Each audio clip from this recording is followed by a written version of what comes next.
అమరావతిలో చూసుకుంటే ప్రధానమంత్రి గారి పర్యటన, అనేక వేల కోట్ల పనులకు పునఃప్రారంభం, అమరావతి పునఃప్రారంభం. అరే మనం 38 కోట్లు ఇచ్చి కంపలు కొట్టించారు. ఓ 10 కోట్లు అంత పట్టి నీళ్ళు తోడారు బయటికి. దాన్ని చూడడానికి మా సార్ వస్తుండ్రు. దీనికన్నా ముందు రైతులు మనం ఆడాం కదా, అమరావతి శాశ్వత రాజధాని డిక్లేర్ చేయించాలంటే మరి దానికి గజిట్లకి ఇట్లకి ఓపిక లేదు. మళ్ళీ అక్కడ కూడా మళ్ళీ మా నారాయణ సార్కి అప్పు చెప్పింది. మా నారాయణ సార్ మంచి మాస్టర్ గారు, మంచి చదువు చెప్తారు, విద్యా సంస్థలు ప్రైవేట్ వ్యాపారం బాగా చేయడం వచ్చు. ఆయనకి మళ్ళీ టెంట్లో గోడరాలన్నీ కట్టమని ఇచ్చారు. ఇలాంటి ఎక్కడ నెత్తి మీద పడిందంటే ఎవరిది బాధ్యత?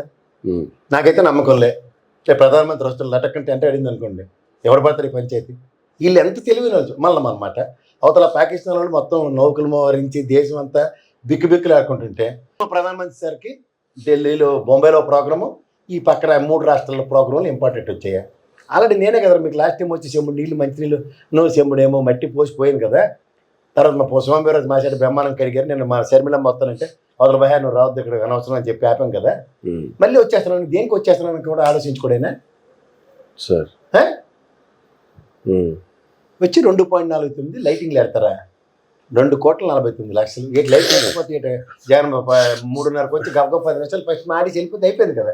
ఏమో నీళ్లు మట్టే కదా మన మొఖానికి. శాశ్వత రాజధాని గజెట్ తేవాలా, లేదా బాధలు ఏమైనా ఉన్నాయా? సార్ మీరు రండి సార్, బాగా పొగిడిస్తాను సార్, తర్వాత నేను కొత్తాను భజనలని చెప్పడానికి.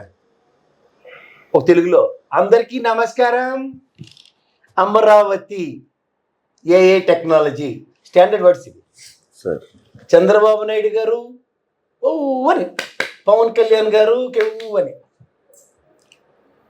ఈ మధ్యలో ఒక తెంగరోడు ఒక స్టేట్మెంట్, ఈ ఫోటోలో పవన్ కళ్యాణ్ గారు బొమ్మే లేదంట.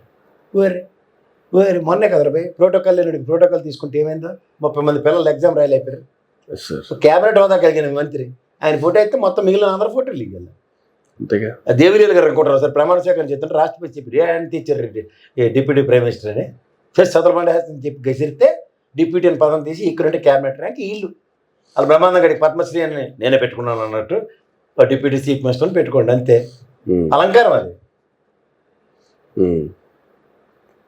అలంకారం పట్టుకొని దాంతో అధికారం అంటే కుదరదు. అందుకనే మీ ఫోటో వేయలేదు. దీనికి ఎలిగామంటే మీరు ఎలగండి, అంతే. ఆయన ఏం అలగట్లేదు. ఇంకో 15 ఏళ్ళనే మీరు అయితే నాతో కాదు, నన్ను అయితే 6%కే కన్ఫైన్ అయిపోయినవాడిని, నన్ను బ్రతకనివ్వరు, బయట ఉంటే చాలా ప్రమాదం, నాకు భయంగా ఉంది, అందులో వాళ్ళు అప్పుడు చెప్పు చూపించాను, ఇవన్నీ వాళ్ళకి తెలుసు. అందుకని ఏంటంటే 40%లో ఉన్న ఏ పార్టీతో ఎలానైతే అధికారం వస్తుందో అక్కడ లటక్కన వచ్చారు గోపెట్లలో. ఇప్పుడు స్వతంత్ర ప్రతిపత్తి ఎక్కడి నుంచి వస్తుంది సార్? అందుకే మా వాళ్ళు ఇద్దరు పోతే చాలా బాధేస్తుంది. కానీ మిగిలిన 5 రాష్ట్ర ప్రజలే కదా. ఓ డిప్యూటీ చీఫ్ అప్పుడు అలంకారమైన పదవి జ్ఞాపకం రాదు, అప్పుడు క్యాబినెట్ పదవి జ్ఞాపకం రాదు, అప్పుడు ఒక రాజ్యాంగానికి మీద ప్రమాణం చేసి రాగదేశాలకు అతీతంగా అని ప్రమాణం జ్ఞాపకం రాదు. ఫోటో మీద మాత్రం వీళ్ళందరూ మనోభావాలు ఖాయమైపోతుంటాయి. ఇది గమనించారా మీరు? ఇక్కడ మళ్ళీ అన్నమాట రేపు వచ్చి కంపలు కొట్టిన దానికి, నీళ్ళు తోడిన దానికి పునఃప్రారంభం. ఏడు ప్రారంభిస్తారు అక్కడ? ఇది ఇడ్లీ గిన్నెలు అడిది ఏమైనా హైకోర్టు జడ్జి గారు ఏమైనా చెప్పారంటే నాకు ఈ బిల్డింగ్ అయితే నేను తీర్పు ఇవ్వనమ్మా, అక్కడైతేనే ఇస్తానని. అంతే కదా. అది కట్టిదాకా 5 ఏళ్ళు పడి హైకోర్టు కానీ సెలవులు ఇస్తారా? దేనికి? ఎవరినో వదిలేస్తారు అలా పూచీకత్తి మీద అప్పు ఇప్పించడానికి. అప్పుడు తెమ్మనండి సార్, ఒక 50,000 కోట్లు గ్రాంట్ ఇస్తాను రాష్ట్ర రాజధాని మేమే కదా చెప్పాము. వీళ్ళు కడుపుమంటే ఏంటంటే అలా శ్రీకృష్ణ కమిటీ చెప్పింది ఏడ కాదు రాజధాని అని. వీళ్ళకి నచ్చని పని చేసినప్పుడు ఊరుకుంటాడు, నారాయణ కమిటీ వేసేసి ఊరుకుంటాడు నరేంద్ర మోడీ. అందుకే గజిట్ ఇవ్వట్లే. ఓకే, మా బాలకోట అనుకున్నాడు ఊక్కుపోవడం కదా, ఉద్యమాలు చేయడానికి. మా సైడ్ బ్రహ్మాండం ఉద్యమాలు చేస్తుంది కదా, గజిట్ లేదు కదా ఇప్పటిదాకా 11 నెలలు అయింది. ఈ నోటీస్ ఇచ్చినప్పుడు సార్ వస్తున్నప్పుడు మట్టి కాదు సార్ నీళ్ళును, జర గజిట్ పట్టురండి సార్, మా వాళ్ళకు చాలా ఇబ్బందుల్లో ఉన్నారు. ఆల్రెడీ మీకు 5,500 కోట్లు ఇచ్చారు కదా సార్ ఎకరాలు ఇల్లు కట్టుకోవడానికి. ఏడాది నుంచి ఇచ్చారు సార్ ఇల్లు? అలా వాడికి 100, 200 గజాలు 1000 గజాలు ఇస్తున్నాడు. ఎవరికి పరిష్కారం లేదు, వీళ్ళకి మాత్రం ఏర్పాటు అయిపోతున్నాయి టటక్ మనం. ఎక్కడి నుంచి అయిపోతున్నాయి సార్? ఏడాది నుంచి అయిపోతున్నాయి చెప్పండి మా పక్క మా నారాయణ అంటాడు 4,000 ఎకరాలు 2,000 ఎకరాలు అమ్మేస్తే అప్పులని తీరిపోతాయని. అదేంటిది? వాళ్ళ దగ్గర అప్పడానికి తీసుకోవడం ఏంటి, ఈయన అమ్మేసి అప్పులు తీర్చడం ఏంటి? ఇది నాకు అర్థం కావట్లేదు. ఎవరికైనా అర్థం చెప్పండి లాజిక్. వాళ్ళు ఉచితంగా ల్యాండ్ రాజధాని డెవలప్మెంట్ అంటే 5 ఎకరాల పైసలకి చంద్రబాబు నాయుడు ల్యాండ్ వచ్చింది. ఎవరు కొన్నారు? ఎవరి దగ్గర కొన్నారు? ఎవరు వాళ్ళు అమ్మిన వాళ్ళు? అది చెప్పరు. ఈ సిఆర్డీఏ పరిధిలో ల్యాండ్లు అమ్మేస్తానరా కొనేస్తానరా ఎలా జరుగుతుంది ట్రాన్సాక్షన్?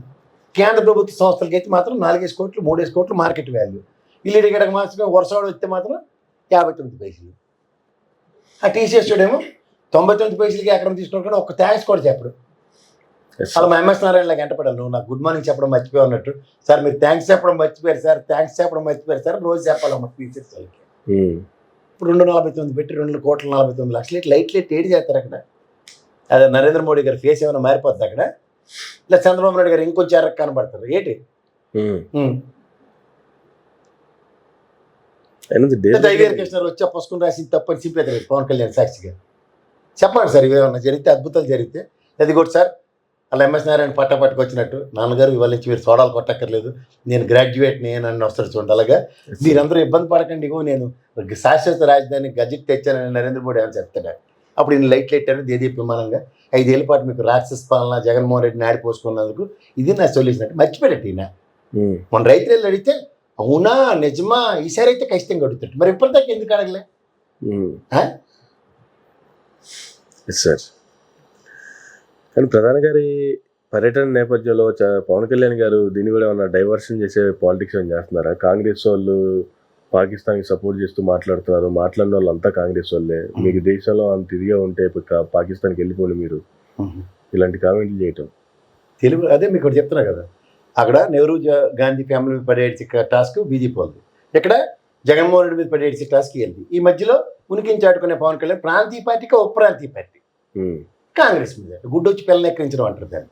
ఓరి ఇన్ని కబుర్లు చెప్పినా అప్పుడు పంచలోడ తీసుకొడతాం, ఆయన కొట్టేస్తాం, ఈయన కొట్టేసి ఎంపీస్ బాధ వేసేస్తాం, గన్ తీసుకెళ్ళి సరెండర్ చేశాను, ఇగో అదిగో అన్నీ చెప్పి లాస్ట్ గేట్ చేసి మీ అన్న నువ్వంటే నాకు ఇష్టమని అని పాట పాడి కాంగ్రెస్కి అదాన్ని నెట్టాడు ఆ పార్టీని తీసుకెళ్ళి.